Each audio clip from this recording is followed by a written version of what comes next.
My name is Katrina Silva, and I'm the head coach at Robert Morris, and I have been here as the head coach since 2017. Oh, I don't want to know if I want to say the year. I was in middle school, 6th grade. I played field hockey goalie because I didn't want to wear a skirt, quite honestly. And I had played soccer with the boys, and in my town, they didn't have soccer for girls. They came from my brothers. I'm one of 6 kids. I have 4 brothers.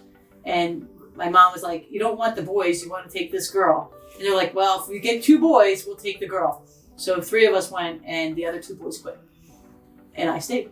And then I went to field hockey because we didn't have girls soccer.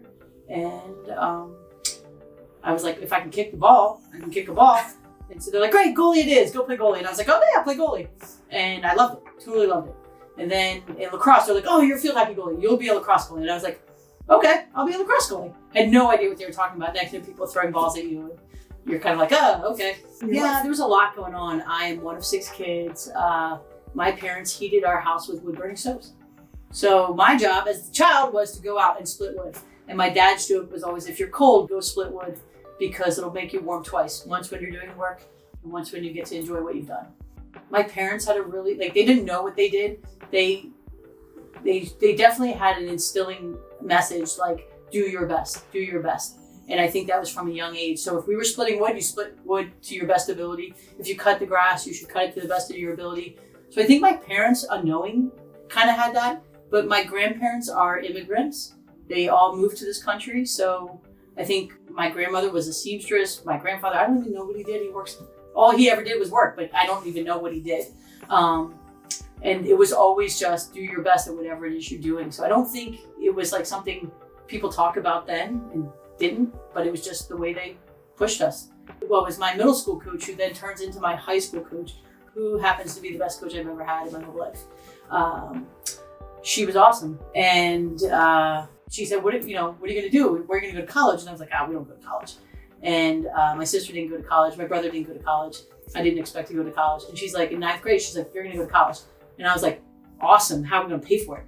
And she's like, we'll find a way. And I was like, okay, we'll find a way, whatever that means. So I worked hard, lacrosse, field hockey, played basketball back then. By my senior year, I decided I wanted to just really focus on field hockey and lacrosse. I was pretty good at it. I'm starting to get some interest from colleges.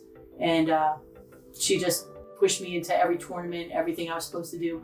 She ended up taking me everywhere. We did everything. And eventually, she was right. I got a college scholarship and went to Towson and changed my life for the best. So my last year is when I started coaching. So my 5th year, I don't have field hockey season.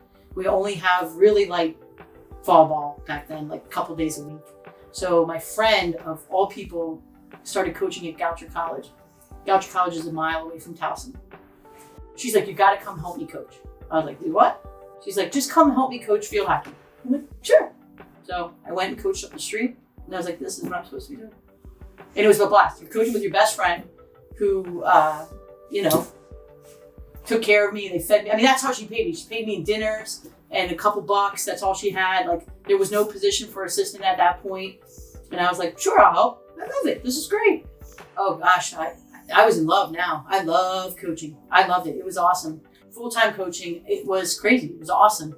But the kids that's what draws you in every year. Your relationship with the kids. I get to this awesome job and I get to be around these awesome people every year and try new things and go new places and do new things, right? So it's not like a job. And I get pretty excited nowadays. I've had a couple kids over the years say to me, like, I want to coach. Like, that's what I want to do for a job. And I always say, well, think long and hard. It's crazy. It's crazy. And the people you work with are crazy, but it's just really awesome crazy. And you wouldn't trade it for the world. But yeah, I'm a totally different person. There's no way to even like describe like one thing it changed in me. I'm just glad that I never listened to anybody. And I just kept following my own path. And you can have a lot of money and be really unhappy. You can have a lot of things and be really unhappy. But if you have a lot of really great people in your life, how are you unhappy? How is it a bad time?